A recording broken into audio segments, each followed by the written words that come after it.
Alright guys, so this is the last lesson for Unit 5. This lesson kind of builds off of what we did with quadratics and their transformations, but instead we talk about parent functions now. So you need to know the parent graph or the main graph that every function is based off of just by looking at it. Like it's to have an exponent of 2 or an exponent of 3 or a square root in or whatever it is. So I'm going to have you guys graph these. You can type this into Desmos and graph it. I'm going to use a table of values just because I know what values to use, so I'm going to use -3, -2, -1, 0, 1, 2, 3. So I'm going to plug in those x values and solve it. So I'm going to get 9, 4, 1, 0, 1, 4, 9. I would graph it. So -3 to 9, 1, 2.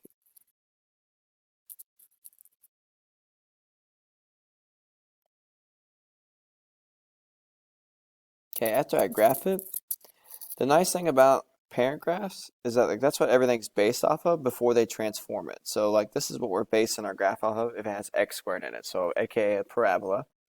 The domain, right, is going to be -infinity to infinity, aka all real numbers.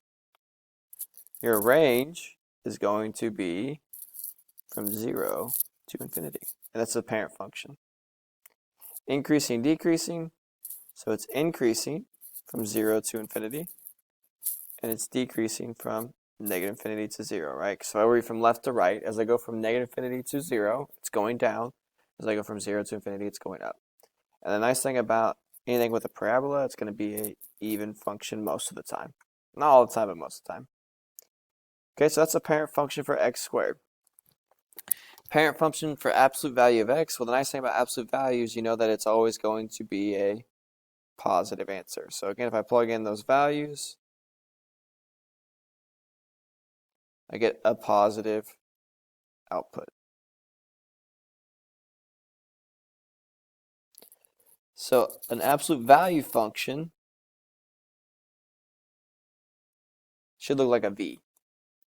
So the domain of that absolute value function is going to be from -infinity to infinity. The range is going to be from 0 to infinity. So it looks very similar to a parabola.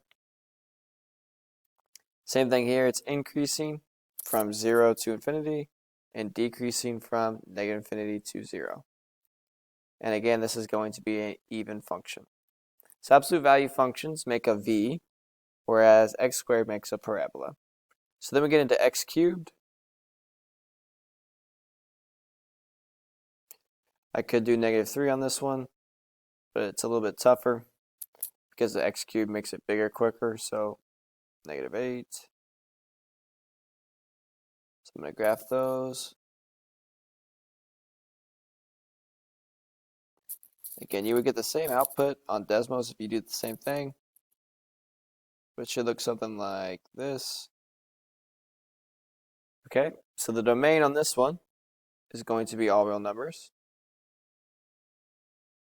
Your range is also going to be all real numbers because it goes on forever in the down direction and forever in the up direction. Okay, this one, if you read it from left to right, all it is increasing from -infinity to infinity. There is no decreasing on this one. And it's going to be a odd function. Okay, so x cubed kind of looks like a skinny S, I would almost say, that's turned upside down. I don't really know another way to describe it, kind of a snake, but that's the parent function that we're basing x cubed off of. Okay, square root of x. Well, you know square roots, I can't have negative numbers, so I'm going to start at 0.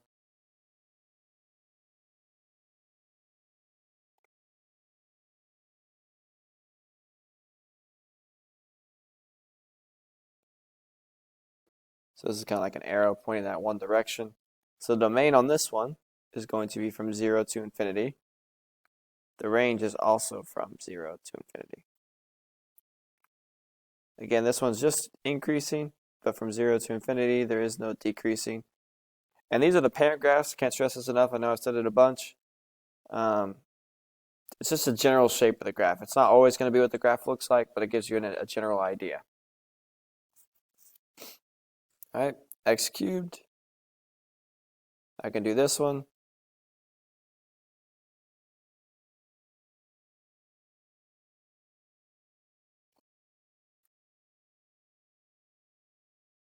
If it has cubed on the outside, you can have negative answers, right?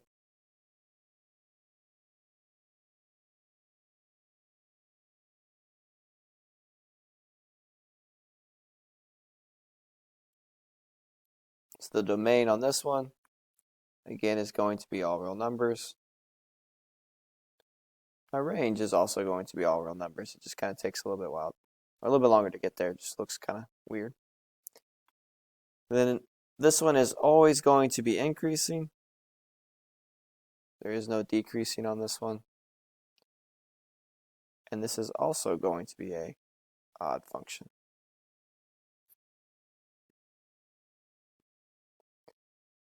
Next up, we have a rational expression. These are probably one of the harder ones. Really, the only ones I ever really plug in are this, just because I know the general shape.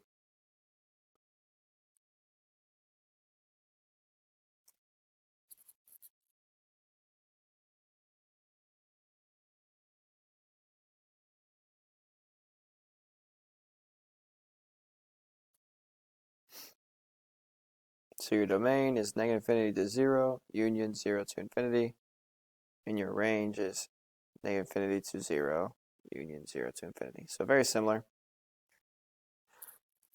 As far as this goes, this is only going to be decreasing. There is no increasing on this one.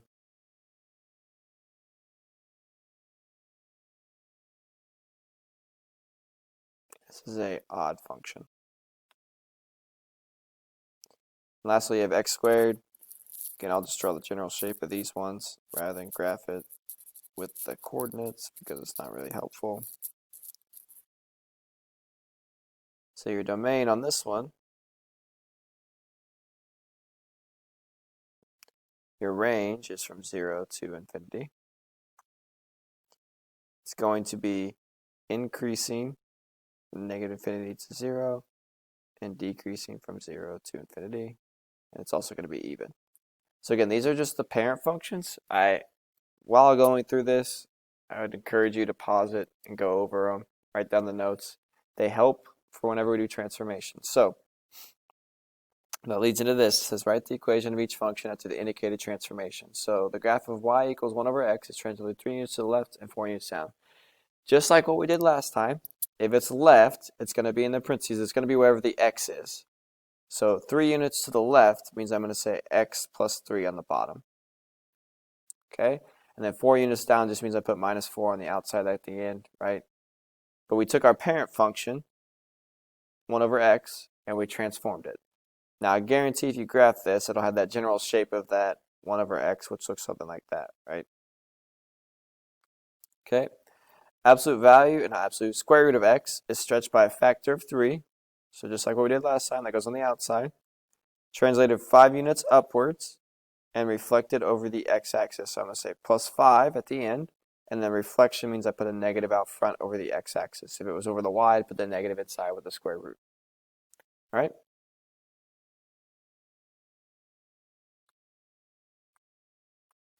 Next up, it's translated 2 units to the right. Again, if it's right or left, we put it in with the x. And we do the opposite. And then I'm going to reflect it over the y-axis, so I'm going to say negative x. Inside the parentheses, not on the outside.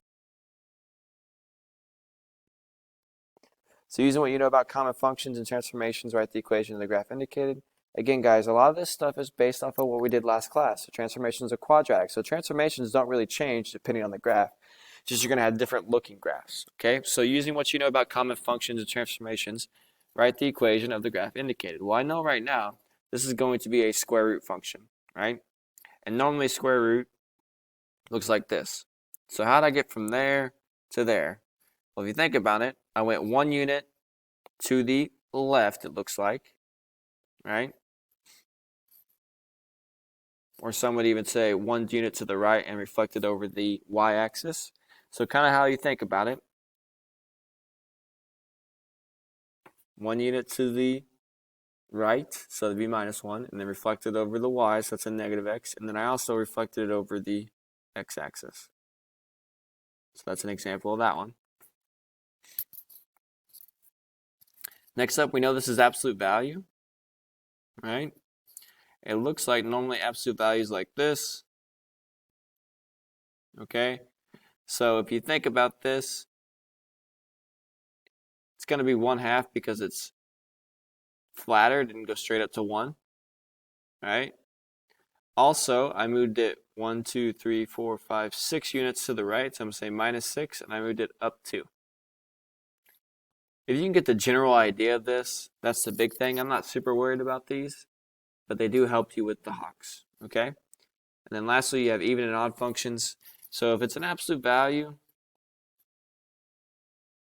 okay, and I plug in -x, just be careful that you watch the signs, right? All of them need to stay the same for it to be a even one. All need to change if it's an odd one, and if it's a mix, it's going to be neither. So here's an example of an absolute value one. So I plug in -x. Well, no matter what, that's going to still be a positive, right? So did anything change? No. So we would say that's a even function. X squared. Okay, just be careful. If I throw in a +3x, I plug in my -x here. That stays, but the -3x is different from the original one, so that's going to be a neither. Again, these are just examples of stuff that I've seen. And x cubed plus 1, right? If I do negative x to the third power plus 1, that would give you -x cubed plus 1, which is a mix because the first sign changed but the second one didn't. So again, that's a neither. So just be careful and think about if it's even, all the signs stay the same. If it's odd, they all change. If it's neither, it's a mix of both. Okay?